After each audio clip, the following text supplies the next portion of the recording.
ॐ अखण्डमण्डलाकारं व्याप्तं जनचराचरं तत्पदं दर्शितं येन तस्मै श्रीगुरुवे नमः। ध्यानमूलं गुरुर्मूर्ति पूजामूलं गुरुर्पादं मन्त्रमूलं गुरुर्वाक्यं मोक्षमूलं गुरुर्कृपा।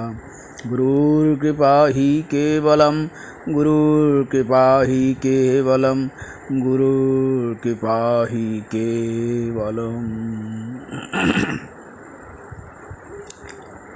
আজকের বিষয় হলো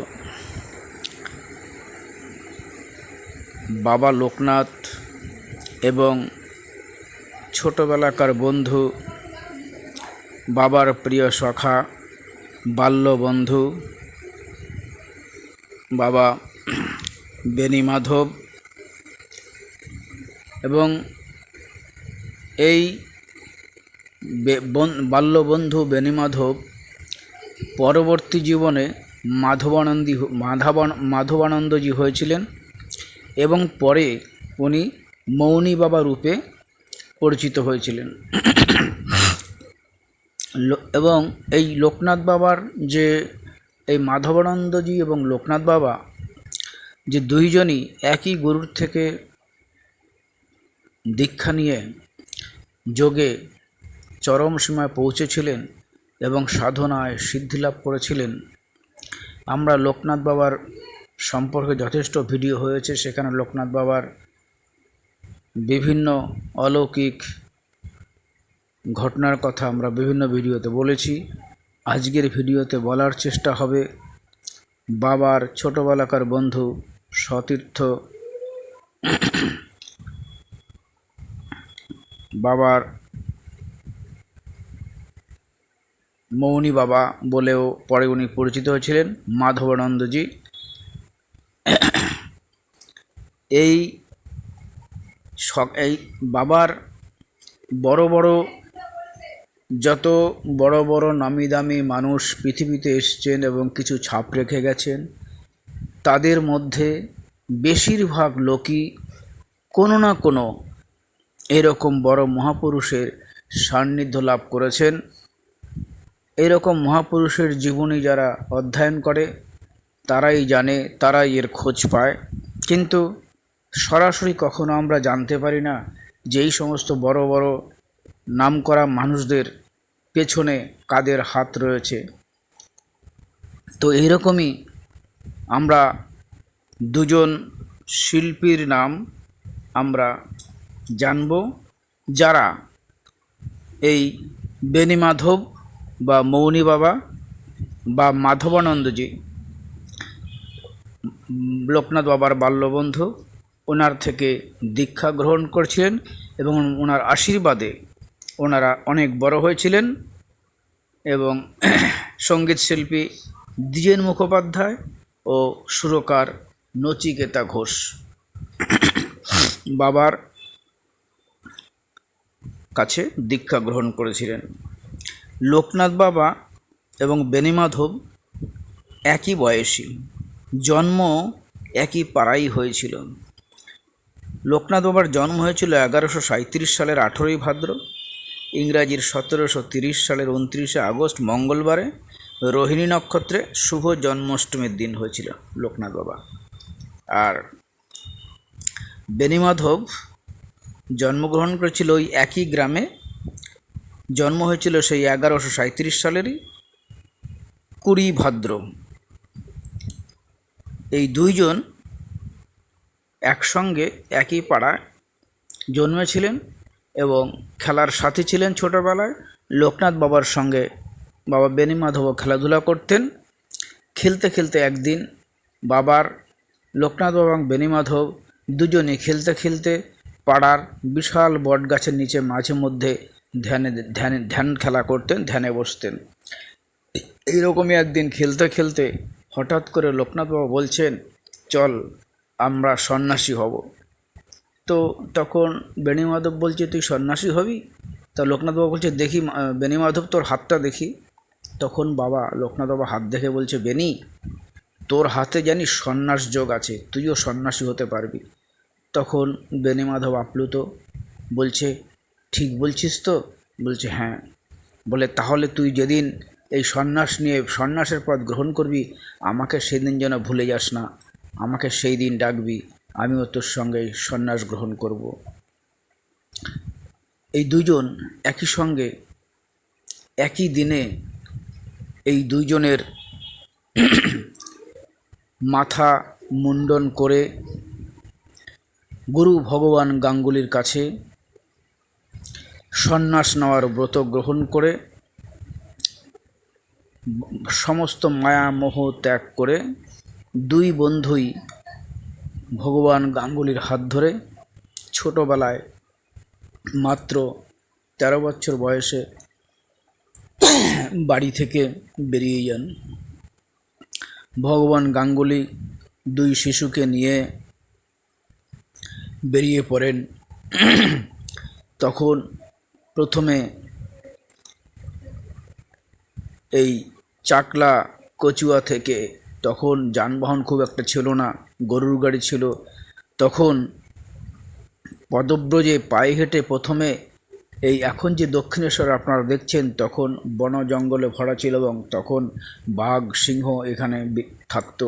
এই জঙ্গলের মধ্যে এই মায়ের কুটিরের এখানে, যেখানে এখন মায়ের মন্দির হয়েছে, ওখানে এসে ধ্যান এবং গুরুদেব যা যা যোগী ক্রিয়া শেখাচ্ছিলেন, প্রথমে এখানে অবস্থান করেন। এরকম করে দীর্ঘদিন বিভিন্ন জায়গায় এরকম কয়েক বছর থেকে সারা বিশ্ব এই ভগবান গাঙ্গুলি দুই শিশুকে নিয়ে ভ্রমণ করেছেন। বিভিন্ন জায়গায় ওনারা নানান রকমের ধ্যানের বিভিন্ন কৌশল আয়ত্ত করেছেন গুরুর থেকে। কারণ আমি বেশি যাব না, কারণ আজকের মূল বক্তব্য থেকে তাহলে হারিয়ে যাব।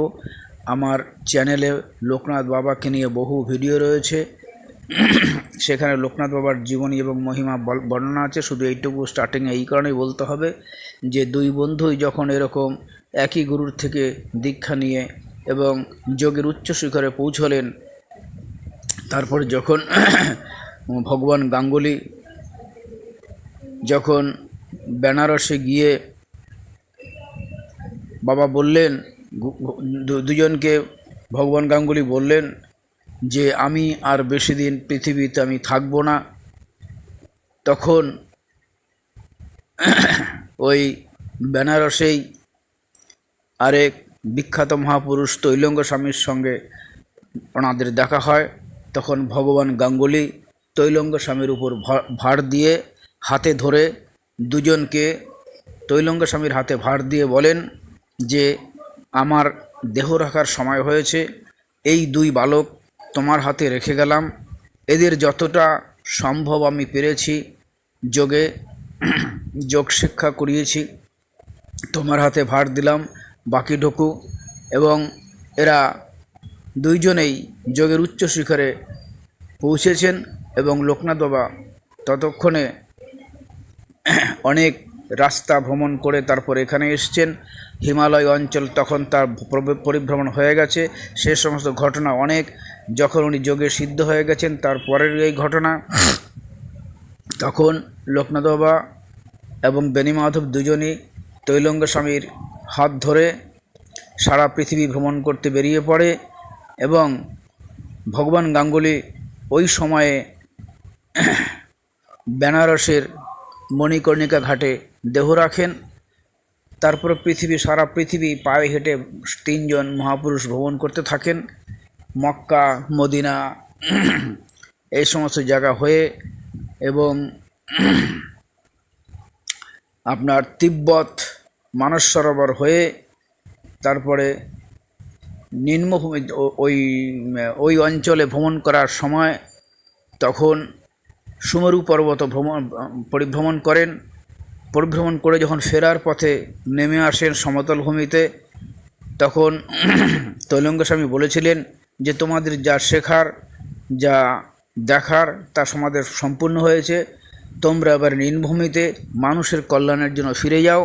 তখন বাবা লোকনাথ এবং বেণীমাধব নিম্নভূমিতে ফিরে আসে। পার্বত্য অঞ্চল থেকে ফিরে আসার পরে বাবা লোকনাথ ত্রিপুরা হয়ে চন্দ্রনাথ পাহাড় হতে উনি চলে আসেন এই দিকটাতে বারাসাত অঞ্চলে, এবং বেণীমাধব ওখান থেকে চলে যান কামাখ্যার দিকে। দুজনের সঙ্গে কথা হয়। লোকনাথ বাবা কথা দেন, বেণী, তুই তোর সাধন ক্ষেত্র কামাখ্যা অঞ্চলকে যখন বেছে নিচ্ছিস তুই ওখানে চলে যা, আমি এখানে কচুয়া গ্রামে লোকনাথ বাবা ফিরে আসেন। তার আগে বারোদিতে যান, বারোদিতে ওনার মহিমা বেশি প্রচারিত হয়। এবং লোকনাথ বাবা তখন বলেছিলেন বেণীমাধবকে যে যখনই তোর মনে পড়বে তখনই আমি তোর কাছে হাজির হয়ে যাব। এই হলো দুজনের এত বন্ধুত্ব সারা জীবন ছিল। বেণীমাধব যখন কামাখ্যার দিকে রওনা হন তখন কামাখ্যা এবং তৎ সংলগ্ন যে পাহাড়ি অঞ্চল সেখানে উনি যোগ সাধনা শুরু করেন, এবং যোগ সাধনায় আরও এগিয়ে গিয়ে উজ্জয়িনীর কাছে আরেক সুযোগ্য একজন গুরুদেবের সঙ্গে দেখা হয়।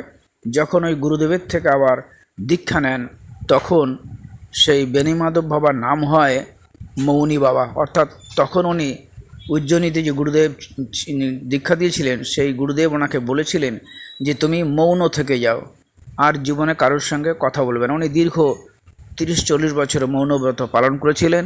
সেই জন্য এই মাঝ বয়সে যে মাধবানন্দ যে নাম হয়েছিল, এবং শেষ বয়সের দিকে মৌনী বাবা হিসাবেই ওনার শিষ্যরা ওনাকে চিনত। তারপরে বাবা ওই কামাখ্যা অঞ্চল থেকে চলে আসে আমাদের হুগলি জেলায় কোন্নগরে এবং চুচুড়াতে ওনার শিব মন্দির প্রতিষ্ঠা করেন, এবং ওখানে উনি দীর্ঘদিন থাকেন। এই থাকার সুবাদে হুগলি জেলার পার্শ্ববর্তী অঞ্চল এবং আমাদের নৈহাটি, কাঁচরাপাড়া, কল্যাণী এই সমস্ত অঞ্চলে বিভিন্ন জায়গায় শিব মন্দির প্রতিষ্ঠা করেন। এই সমস্ত অঞ্চলে এবং কলকাতার বিভিন্ন অঞ্চলে বিভিন্ন শিষ্যের বাড়িতে প্রায়ই এই মৌনী বাবা আসতেন।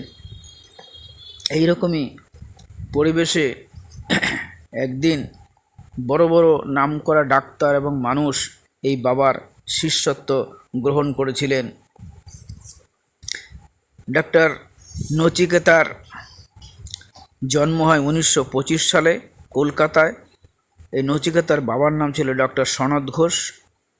উনি এই নচিকেতার বাবা এই মৌনী বাবার থেকে দীক্ষা নিয়েছিলেন এবং প্রধান শিষ্য ছিলেন। এই বিজয়গোপাল মুখোপাধ্যায় ও ডক্টর সনৎ ঘোষের সঙ্গে খুব বন্ধুত্ব ছিল। এই সুবাদেই সনৎ ঘোষকে মৌনী বাবার কাছে একদিন নিয়ে আসেন বিজয় গোপাল মুখোপাধ্যায়। এই সঙ্গীত শিল্পী 1950 দশকের এক বছরে মৌনী বাবা 1 মাস ধরে ডক্টর সনৎ ঘোষের বাড়িতে ছিলেন। সেখানে বেদান্ত সভা হয় এবং সেখানে বাবার ভক্ত শিষ্য সেখানে উপস্থিত থাকে এবং সেখানে ভক্তি সঙ্গীত পরিবেশিত হয়। সেই ভক্তি সঙ্গীত পরিবেশনের জন্য ওখানে যখন এই বিভিন্ন ধর্ম পুস্তক এবং গীতা যখন পাঠ হয় সেই সময় শুরুতেই একটা সঙ্গীত পরিবেশন করতে হয়। সেই সঙ্গীত পরিবেশনের ব্যাপারে একদিন এই দ্বিজেনদা নচিকেতার বাড়িতে এই সঙ্গীত সংক্রান্ত ব্যাপারে আলোচনার জন্য আসেন। সেই দিন বাবার খড়মের আওয়াজ সিঁড়ি থেকে আসছে শুনে বন্ধু নচিকেতাকে জিজ্ঞাসা করেন যে সিঁড়ি দিয়ে কেউ আসছেন মনে হচ্ছে নচি। বন্ধু নচিকেতা বলেন যে মৌনী বাবা আসছে, চলো তোমাকে ঠাকুর বাবার সঙ্গে তোমাকে আলাপ করে দিই। তখন বন্ধু দ্বিজেনের হাত ধরে সোজা ছাদে নিয়ে চলে আসে এবং ছাদের ঘরে মৌনী বাবা সেখানে বসেন, এবং সেখানে যখন মৌনী বাবা বসে আছে তার পাশেই ডক্টর সনৎ ঘোষ অর্থাৎ নচিকেতার বাবা বসেছিলেন। নচিকেতা এই মৌনী বাবাকে যখনই দেখেই উনি ভক্তিপূর্ণভাবে প্রণাম করে দ্বিজেনের সঙ্গে মৌনী বাবার পরিচয় করিয়ে দেওয়া হলো এবং উনি দ্বিজেনদা বাবাকে প্রণাম করতেই বাবা তাকে আলিঙ্গন করলো এবং এই অপূর্ব জ্যোতির্ময় বাবার স্বরূপ দেখে দ্বিজেনবাবু উনি এই গৈরিক বসনে অমৃত মহাপুরুষকে দেখেই বুঝতে পেরেছিলেন উনি সাধারণ মহাপুরুষ না। তখন বাবার চোখের দিকে চেয়ে উনি মোহিত হয়ে গেছিলেন। তখন বাবা সঙ্গে সঙ্গেই ওনাকে দ্বিজেনদাকে বলেছিলেন যে তুমি একটা গান করো। তখন দ্বিজেনদা সেই ঋষির দিকে তাকিয়েছিলেন এবং মনে ওনার প্রশ্ন হচ্ছিল বাবা কি করে জানেন যে উনি গান করতে পারেন। যাই হোক, তারপরে বাবার অনুরোধে দ্বিজেনবাবু সেদিন গান ধরেছিলেন। গানটি ধরেছিলেন, এই লোভনু সঙ্গ তব সুন্দর হে সুন্দর, পুণ্য হলো অঙ্গ মম ধন্য হলো অন্তর। সুন্দর হে সুন্দর, তোমার মাঝেই এমনি করে নবীন করি লও যে মোরে, এই জনমে ঘটালে মোর জন্ম জন্মান্তর। সুন্দর হে সুন্দর। এই গান শুনে মৌনী বাবার চোখ দিয়ে অশ্রু ঝরতে লাগলো এবং এই গান শোনার পরে উনি আশীর্বাদ করে একটা কাগজের মধ্যে লিখে দিলেন। উনি তো কথা বলতেন না, তখন লিখেছিল শ্রীমদ্ ভাগবতের একটা শ্লোক লিখেছিল নমো বিজ্ঞান মাত্রায় পরমাত্রায় পরমানন্দমূর্তয়ে আত্মরাকায় শান্তায় নিবৃত্ত দ্বৈত দৃষ্টয়ে। এই উক্তিটা উনি লিখেছিলেন, যার মানে হলো যিনি বিজ্ঞান স্বরূপ পরমানন্দই যার মূর্তি, তাকে নমস্কার করি, তার সঙ্গ করি, তাকেই প্রার্থনা করি, তাকেই ভক্তিপূর্ণ প্রণাম করি। তিনি সুন্দর, তিনি পরমানন্দ, তিনি আত্মারাম, তিনি শান্ত। তার মনে দ্বিধা নেই, দ্বৈত ভাব নেই। শান্ত আত্মা হওয়ার জন্য তার হৃদয়ে দ্বৈত সৃষ্টি হয়নি। তাই তো তার কাছে আসতে ইচ্ছা করে, তার সঙ্গ পেতে ইচ্ছে করে, বারংবার তাকে প্রণাম করি। এইটি হলো মানে। সেই গান শুনে উনি সেই কথাটা বলেছিলেন। বন্ধু নচিকেতার বাড়িতে বাবার আদেশে প্রসাদও পেয়েছিলেন এবং সেই প্রসাদও উনি গ্রহণ করেছিলেন। এইভাবে করে দ্বিজেনদা এবং নচিকেতা বাবু দুজনই বাবার কাছ থেকে দীক্ষা লাভ করেছিলেন। দ্বিজেনবাবুর বাড়ি ছিল সল্টলেকে। তো দ্বিজেনদার জীবনে অনেক ঘটনা, যে ঘটনাগুলো সাধারণ মানুষ জানেনই না, এরকম ঘটনা ওনার জীবনে, শিল্পীর জীবনে এসেছিল এবং বিভিন্ন অসুবিধা এবং সংকটে পড়েছিলেন। সেই জায়গা থেকে বাবার আশীর্বাদে উনি ফিরে এসেছেন। একবার তো উনি মানে প্রচারই হয়ে গেছিল যে দ্বিজেনবাবু মারা গেছে। এই দ্বিজেনবাবু গুরু পূর্ণিমার দিন উনি এবং নচিকেতা দুইজনই এই বাবার থেকে দীক্ষা নিয়েছিলেন। এবারে একটা ঘটনা হলো যে এক মহালয়ার দিন শিউরি কালী মন্দিরে সঙ্গীত অনুষ্ঠানে এই দ্বিজেনবাবু বাসে করে কয়েকজন সঙ্গীত এবং যন্ত্রশিল্পী একসঙ্গে যাচ্ছেন। অন্ধকার রাস্তা দিয়ে যেতে যেতে একটা ঝোপের পাশ দিয়ে যেতে যেতে বাসটা একটা পুকুরে পড়ে যায়। বাসটা ডুবতে লাগলো পুকুরের জলের মধ্যে। পথচারী দুটো লোক ওই অবস্থা দেখে বাসের জানলা ভাঙতে শুরু করলো। তারপরে এক এক করে বাস থেকে যাত্রীদের, যারা ডুবে গেছিলো, তাদের বের করছিল। কিন্তু সেখানে দ্বিজেনবাবু বলছেন যে আমি ক্রমশ ডুবছি, নিঃশ্বাস নিতে পারছি না, অনেকখানি জলও খেয়ে নিয়েছিলাম। হঠাৎ মনে হলো কে যেন আমাকে পেছন থেকে ধাক্কা দিয়ে উপরে তুলে দিল। আমি জানলা দিয়ে হাত বাড়াতেই দুটো ছেলে আমাকে টেনে বার করে ভেতর থেকে বাইরে বের করে নিয়ে আসলো। ছেলে দুইটি স্থানীয় এবং গাড়ি ট্রাক থামিয়ে আমাদের সকলকে নিয়ে শ্রীরামপুর হাসপাতালে ভর্তি করে দিল। আমার পেটের জল পাম্প আউট করা হচ্ছিল। বিখ্যাত সঙ্গীত পরিচালক অধীর বাগচি, যিনি কলা মন্দির অনুষ্ঠান ওই সময় হচ্ছিল এবং ঘোষণা করেছিলেন, ওই কলা মন্দির অনুষ্ঠানে উনি ঘোষণা করে অলরেডি তখন দিয়েছেন যে এক পথ দুর্ঘটনায় দ্বিজেনবাবু মারা গেছেন। কিন্তু এই বাবার অসীম কৃপায় দ্বিজেনবাবু সেই দিন মৃত্যুর হাট থেকে ফিরে এসেছেন। তো এটা বলার প্রচুর এরকম ওনার জীবনে ঘটনা রয়েছে। শুধু বলার উদ্দেশ্য এইটাই যে এরকম বড় বড় মহাপুরুষের একবার ছত্র ছায় বা তার চরণে যে একবার চলে যেতে পারে, তার জীবনে বহু বহু ঘটনা, দুঃখ, কষ্ট এবং কি প্রাণ পর্যন্ত ফিরে পায়, মানুষ জীবন ধন্য হয়। সেই রকমই এই দুজন মানুষের কথা আজকে আপনাদের কাছে বললাম। লোকনাথ বাবার সতীর্থ, ছোটোবেলাকার বন্ধু বেনি মাধব, পরে মাধবানন্দগিরি বলে পরিচিত হয়েছিলেন এবং সবশেষে উনি মৌনী বাবা হিসাবে শিষ্যদের কাছে পরিচিত ছিলেন। দীর্ঘ অনেক বছর উনি মৌন থেকেছিলেন। তো এটাই ছিল বিষয় যে অনেক বড় বড় মানুষ যারা জগতে বিখ্যাত কিছু কীর্তি রেখে গেছেন, তাদের জীবন যদি ঠিক করে জানা যায় এবং বিভিন্ন ধর্মশাস্ত্র মুনি ঋষিদের জীবনে যদি পড়া যায়, ওখান থেকে জানতে পারা যায় যে এই সমস্ত বেশিরভাগ লোকেরাই কোনো না কোনোভাবে এই সমস্ত মহাপুরুষদের সাক্ষাৎ এবং তাদের প্রত্যক্ষ আশীর্বাদ লাভ করেছেন। আজকে এখানে রাখলাম। বাবা বেনি মাধব, মৌনী বাবা,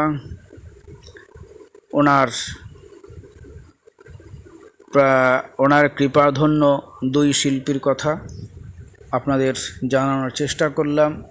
ভিডিওটি ভালো লাগলে আপনারা শেয়ার করবেন, সাবস্ক্রাইব করবেন, কমেন্ট করবেন। নমস্কার।